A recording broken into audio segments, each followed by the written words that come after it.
గచ్చు మీద స్టీల్ సామాన్ పడింది అనుకోండి, ఎంత సౌండ్ వస్తుంది కదా. ఎంత సౌండ్ వచ్చిందని అనుకోండి అని నేను ఆ టైంలో ప్రార్థన చేసుకుంటున్నాను.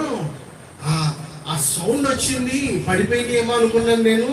సరే పొద్దున్నే లేచి చూస్తే ఆ గదిలో ఒక్క గిన్నె కూడా పడలేదు, ఎలా పెట్టింది అలాగే ఉంది అని అన్నా. హల్లెలూయా. ఎందుకు జరిగింది?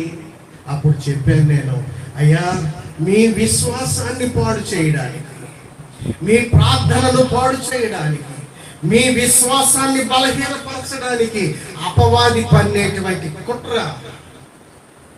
కనుక మీరు ధైర్యంగా ఉండి ప్రార్థన చేయండి అని చెప్పాను నేను ఆ రోజు.